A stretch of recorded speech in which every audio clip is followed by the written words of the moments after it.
Hi, I'm Andrew Unger, author of the new novel Once Removed. Today I'm in Altona at the gallery in the park to check out the new exhibit by Margruite Krahn that explores Mennonite floor patterns.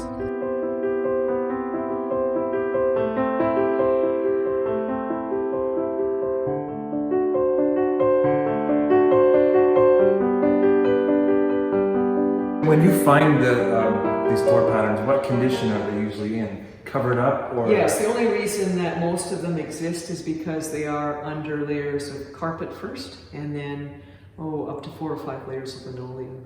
Wow. And so what you'll get is remnants. Every now and then you will get like that pattern right there. You will get the entire pattern, and you'll see other layers of pattern coming out. So that's not like they painted pattern over pattern. And so there are some that are intact, but I will come in and I will do some restoration and recovery. Here, there's 3 layers on this floorboard, trapdoor. And this board tells a lot of stories. You can see the original color, which was the yellow ochre. And then later on, they started painting gray on the floors. But do you see the Maltese cross and the flower? Oh yeah. And then, I don't know if you can see the flower petals. And they weren't painting Maltese crosses, the women weren't.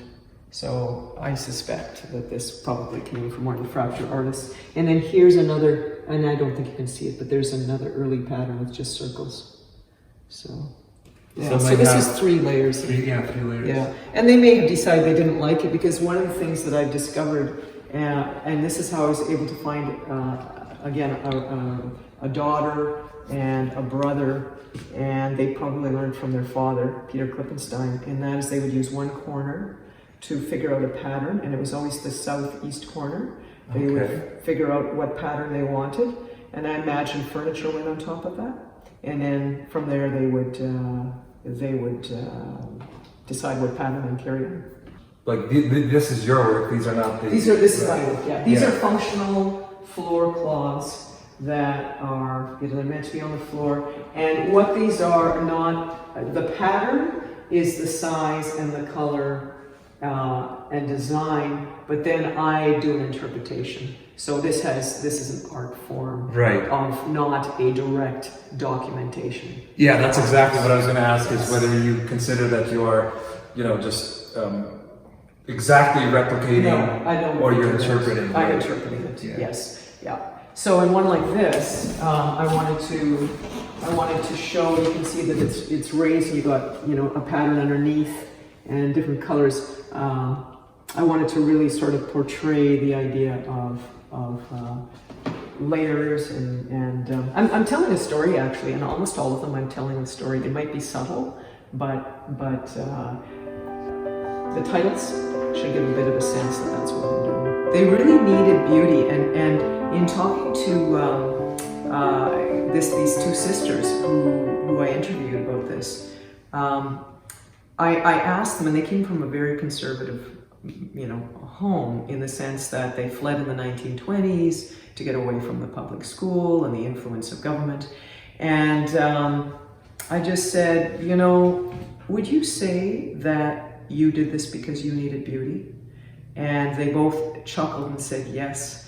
And they said, even though there were restrictions as far as what pleats we had to have in our skirts, or we couldn't have pleats, we couldn't have certain things, the men had legislated these things, or the church had, they said, we knew how to get by with that. We knew how to make little creases and pleats that the men couldn't see. And, I think it was just really this need for, you cannot squelch creativity, you cannot squelch beauty.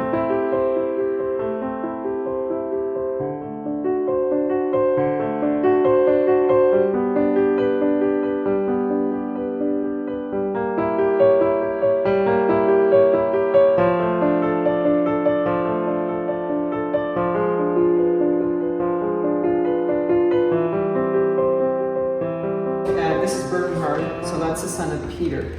And in 1846, Peter, his father, created a 100-page mathematical book for teachers at the age of 15. Wow. And the details are absolutely amazing. And if you look at this, okay, just take a look at the petals on the flowers.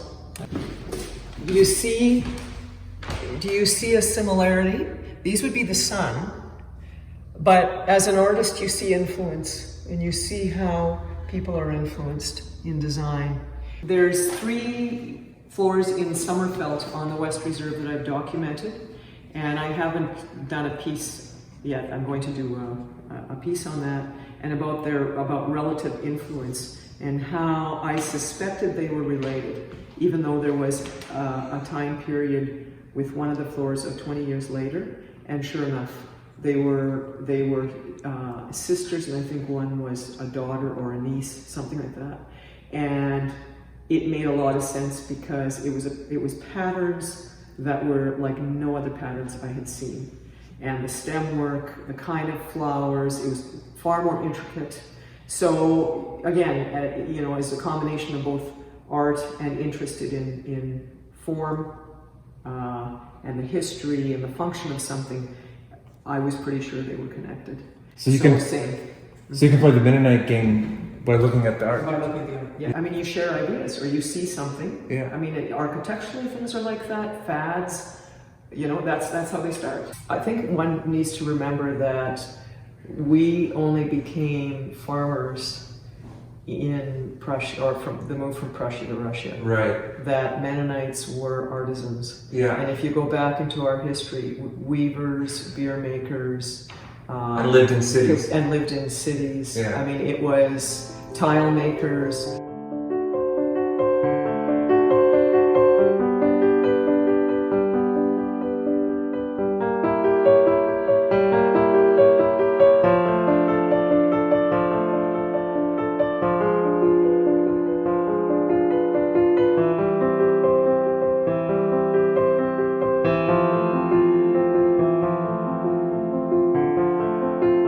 I got that right in my book. It's fiction, of course, but there's a scene where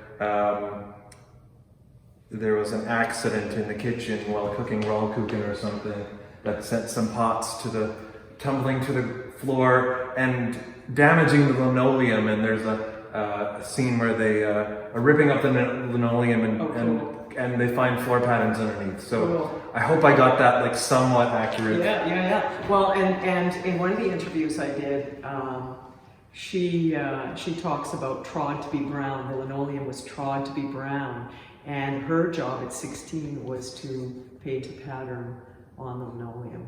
And so she goes on to talk about the process of doing that. But yeah, that's good. Yeah. I think you got it pretty good. Okay, good. Using modern day techniques to create and represent something from the past. These are mountain bike tires, 2 different kinds of mountain bike tires. And actually this would be mountain bike, and this is probably gravel grinder tires. And then I do make stencils. They would use meat wrappers or potatoes, you know, different kinds of vegetables. I've tried the different vegetables. Potatoes definitely are the best, and so I can see why they use that. This is something that the women did I gather they would have done it when they first settled in Manitoba or wherever they settled on the prairies, but probably when they built their zemlins, their sod huts, or even the early days of their house barns and they had the earthen floors. They would make sawdust or sand patterns.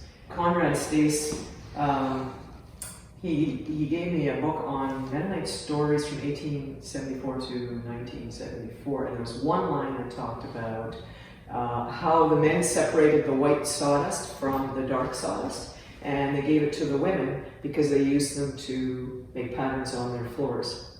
And so after doing some hunting around and research and just talking it up, there's a woman who said, "Hey, I think my mom did this back when she grew up in Mexico." Sunday afternoon, guests who would come around 2 o'clock, and for Foss, I gather, and so she would do the entire floor, earthen floor, and then guests would arrive and admire her work, and then proceed to walk over it.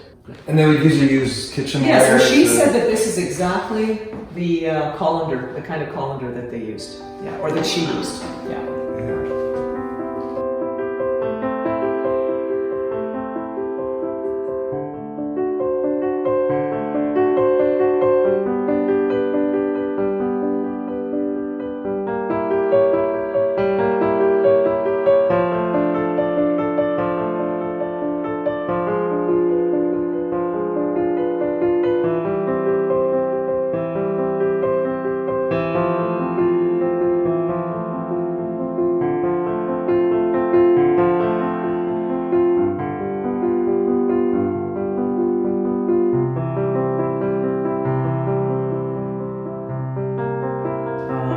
Most people can't conceive of painting your floors and walking on painted floors. Yeah, you can walk on. We can walk on this? Yeah. Okay. You'll also notice there's different colors of greens, so they've had various layers of pattern. Yeah, go ahead and walk on. I feel like I shouldn't walk on art. I know, but you should walk on art.